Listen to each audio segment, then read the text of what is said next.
Welcome and greetings, career-minded superstars. You are listening to the exclusive Career Coach, your podcast for all things career. And I'm Lisa Edwards, the indispensable career coach for superstars just like you. Now let's dig into this week's topic, shall we? Go from dragging yourself to work each day to finding a job you love. The Career Spring program is for high-achieving and ambitious mid-level professionals like you who are looking for a job that uses your zone of genius, recognizes your value, and pays you what you're worth. If you're ready to learn more, schedule a complimentary consult using the link to my calendar in the show notes. Be sure to follow me on Exclusive Career Coaching on Facebook, Lisa Edwards on LinkedIn, and Lisa.Edwards on Instagram. Greetings. Happy April, guys. Today's topic, we're going to talk about transitioning from managing yourself to managing your others.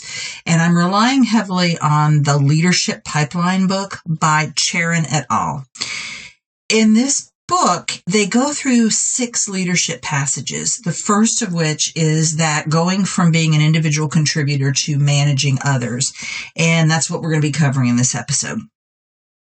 The biggest change when you become a first-time manager is the shift that you need to make between thinking really focused on yourself and to begin thinking about others. And it's not to say that you've been a selfish narcissist prior to becoming a manager, but your focus wasn't on the productivity of others, how to lead them to better performance, or how all of the members of the team fit together into a cohesive unit. And now that is a primary focus of your work. And I want to make a note that by the book's definition, you are a first-line manager if at least half of your time is spent managing the work of others. So most likely you have more than just a couple of direct reports to be considered this first-line manager. And as an individual contributor, your skills are, number 1, technical and professional proficiency. So doing the work you were hired to do to the best of your ability, whatever that is. Also, being a team player, relationship building for personal benefits. For the most part, you're developing friendships and collegial working environment relationships. Also, using company tools, processes, and procedures. You want to know what's available to support the work you do, as well as the rules and regulations. So that's as an individual contributor. Your time is spent doing the following. First of all, we have daily discipline. So when you arrive and when you leave based on written and unstated rules of the company, and meeting personal due dates for projects. You're going to, for the most part, manage your own time. And your work value includes getting results through personal proficiency. You must do a high quality technical or professional job in order to keep that job. As you transition into a first-time manager, your skills become planning. So you're managing budgets, projects, your workforce, selection of team members, job design. So understanding the strengths of your team members and the goals of your unit so that you can divide the work up, structure the job duties and responsibilities in the best possible way. And delegation of work. You can no longer do everything by yourself, and you shouldn't be trying to do everything by yourself. So you have to see yourself in a new light as someone who gets work done through others. And I wrapped up a 6-month engagement with a client who was in that role as a first-time manager. And it was a real struggle for her because she had to see her achievement at work in a different way. It wasn't, here's this report you wanted, and I'm really proud of the work I did. And because she wasn't producing as much tangible result, that she could touch and taste and see and feel and hear, she wasn't as satisfied with the job. So a lot of what we did was reframing her success in her role in a different way. So what you're also doing is you're managing and evaluating the performance of others. You're giving coaching and feedback. You're thinking about rewards and motivation. You're communicating. You are facilitating the culture, whether that is a culture passed down from on high or the culture that you individually want to bring into your unit. You're building relationships up, down, sideways for the unit's benefit. So now it's not so much about me and getting known throughout the company. It's more about how can I support the unit. If I think about the client that I just mentioned, one of the things that brought her a great deal of success as we redefined how to measure and how to see success in her new role was for her to go out to other units in this large organization and advocate for the services that her department provided. So people understood what they could do and how they could help. And she got a lot of satisfaction from that aspect of her new role. And also acquisition of resources. So part of your job is, dealing with budgets, people, tools. I remember when I was in graduate school that one of the most profound realizations, and I don't remember what class it was, probably a budgeting finance class in my MPA, Master of Public Administration degree, was understanding that my role as the director of the Career Center at Truman State University or Columbus State University or wherever I was going to be was not so much to care about what was going on in the health clinic or in public safety or in student, activities or any of those other departments. I was to be advocating zealously for the Career Center and for my staff, and ultimately, in that case, for the students that we served. In terms of your time as a first-time manager, you're dealing with things like annual planning for priorities, projects, budgets, that kind of thing. You're making regular time to meet with team members, and regular is so important, hopefully for most companies. I'd like to think that the day of, annual performance reviews, and that's the last time we talk about it, is long gone. I know it still exists, and I hate it. But having that regular time, so whether it's regularly scheduled time, whether it's time that you drive because you need to work with that individual or they request time to work with you, you need that flexibility in your schedule. And we're going to talk about that reality in a moment.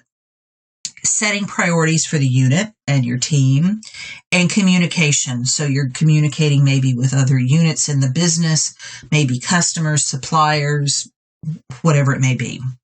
Your work values as a first-time manager then become getting results through others. So again, that's that big shift of it's not me doing it. I'm getting results, but it's through the work of others. The success of my direct reports becomes of paramount importance to me. Managerial work and discipline. So all the administrative stuff that oftentimes you don't realize, how tedious that is and how maybe time consuming it is until you get in the role. The success of the unit and seeing yourself and behaving, showing up as a manager rather than that individual contributor. And finally, visible integrity. Your team and others across the organization can see that you are to be trusted to follow through on your commitments and promises. So you develop that reputation throughout the organization for doing whatever it is you say you will do. So in a nutshell, when I boiled this down, I saw 3 significant changes. And one is you are now defining and assigning work to others. Next, you are supporting others in their work. So you're providing them with the tools, the resources, the knowledge, whatever it is they need to do the things you've asked them to do. And then finally, you are establishing and cultivating relationships to serve your unit, your people, your services, whatever it may be.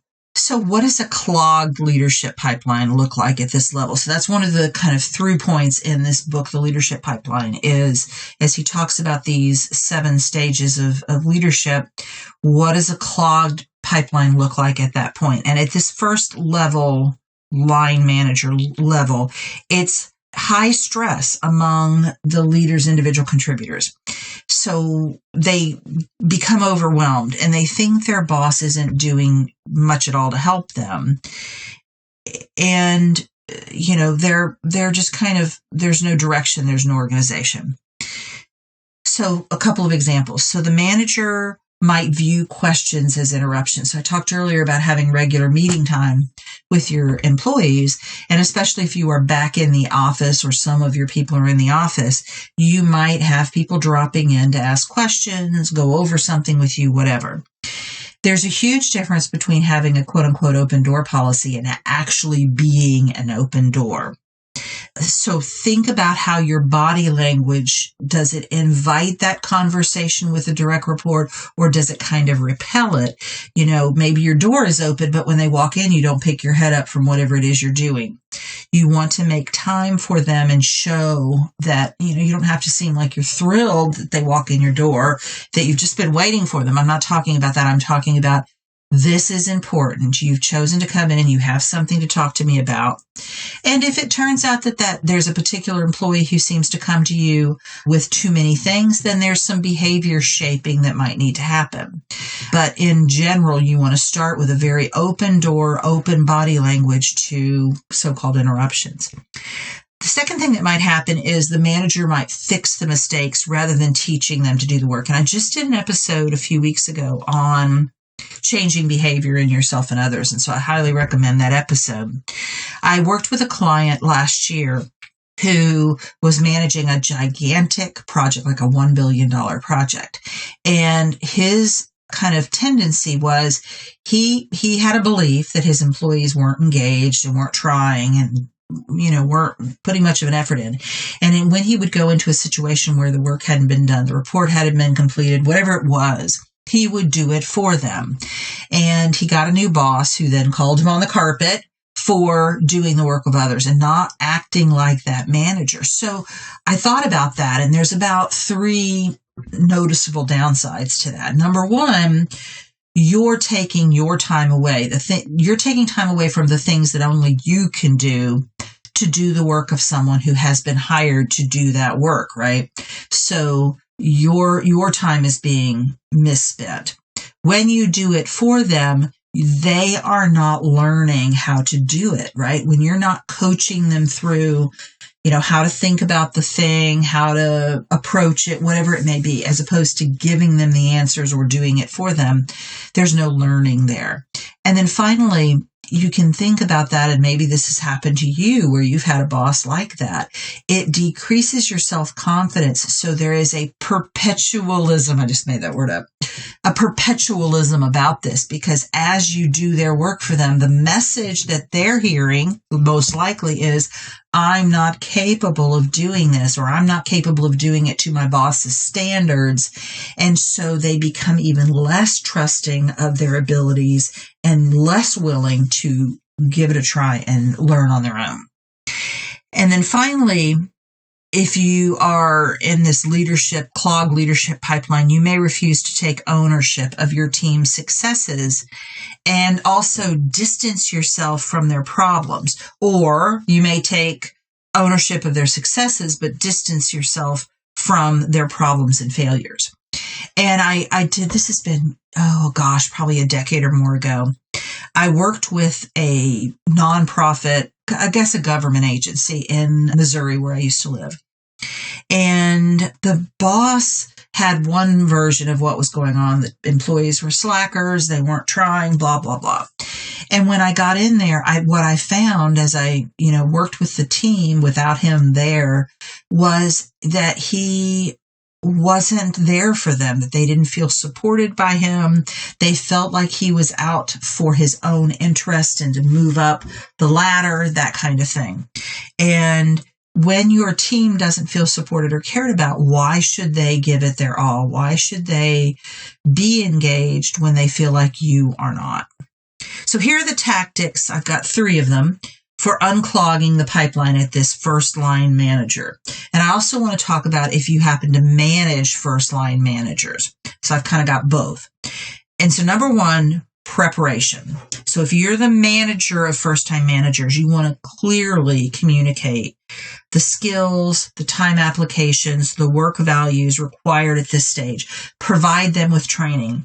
I think on some level resent 1990, let's just say 2, when I was thrown into the deep end, becoming the director of the Career Center. So when I came into the Career Center, it was the Counseling and Placement Center. I was under the director of the Counseling and Placement Center. She was a psychologist. We had a state evaluation team for career services come in, look at our outfit, and recommend to the president of the university that be separated out. That's the standard now. You don't much see counseling and placement put together. And so I all of a sudden became the director of the Career Center. I had never managed anyone. I had been a coordinator. And I had no training. And immediately after, not long after at all, I was evaluated and I felt very, I don't know, like I was set up for failure because I hadn't gotten that training. And yet I was getting bad marks for how I, led the team. I didn't know what I was doing. So as a manager, first-time managers, make sure you provide both the expectations, goals, but also the tools and resources that your first-line managers need. And if you're the first-time manager, ask questions around these areas to find out what support you'll be given. Heck, I would do that before I accepted the job. Are you going to support me or are you throwing me into the deep end? If your boss is waffles, nothing's offered in-house, you're like, I don't know, then make sure you can access outside training, right? So if he says, well, we don't have anything here for you, what's the budget for me to get the managerial training that I need? Not is there a budget, but what's the budget? Because how can they possibly expect you to be successful without that training? Otherwise, you're just setting yourself up for failure. So think about it from that perspective. You don't want to step into that role that is, bootstrap, hope you can swim kind of situation. You want to be set up for success, not only for that role, but as you move through your career. Number 2, monitoring. You want to determine, this is as the manager of the managers, determine where and when someone is having difficulty at this level. Check in with them, especially when they are first in that role. How are you doing? What are you struggling with? What are you, as the manager of the manager, what are you seeing? What are they telling you? Maybe what are the direct reports telling you? If you're the first-time manager, ask how your performance will be evaluated. What are the metrics for success here? How often can we speak? What will that look like? Make sure you have clarity around the monitoring piece. And then finally, intervention. As the manager of first-time managers, provide that regular feedback and coaching to help people make the transition and take action if they're experiencing difficulty in doing so, right? So again, you're monitoring it, you're seeing where the shortcomings may be, and you're doing something about it. If you're the first-time manager, ask your boss about how he will provide feedback in this role. It may be very different than, the kind of feedback or the frequency of feedback that you got as a seasoned individual contributor. If you'd been in that role for 5, 6, 7, 8 years, I probably didn't have to supervise you very much, but that doesn't mean you won't need more frequent supervision now in this new role because it is a new role. And you want to make sure that you schedule one-on-one meetings. I did some really good episodes back in the 100s about, the questions to ask your boss when you first meet with them to kind of build that relationship from the beginning, and also how to structure your one-on-one meetings, how to make sure they happen, that they don't get canceled, how to make them productive for both you and your boss so that is a meaningful time commitment and not just something on a calendar that keeps getting moved and pushed around. In closing, I want to state very clearly that some people do not want and should not want to become first-line managers. They're perfectly happy as individual contributors. They don't want to take on the additional responsibilities of being a manager, and that is great. Like, knowing that about yourself and being content where you are is fantastic. If you do, however, want to move up the corporate ladder, your success at this first line stage is of the utmost importance because it is going to affect every subsequent stage. If you think about this as a structure that you are building, this is a foundational piece. This is right down on the ground level. And if there are faults in this, they are going to become exacerbated and more pronounced the further you move up the ladder, or conversely, you won't be able to move up the ladder. So make sure that there is a structure, systems, tools, resources in place to maximize your chances for success, and go for it. You're going to kill it. I hope this has been helpful, and I'll see you next week. Take care. You've been listening to The Exclusive Career Coach with Lisa Edwards, CEO of Exclusive Career Coaching. It would be great if you would rate, review, and subscribe to this podcast. Also, I want to be your career coach, so be sure to ask questions about your career management challenges and job search situation. Until next time.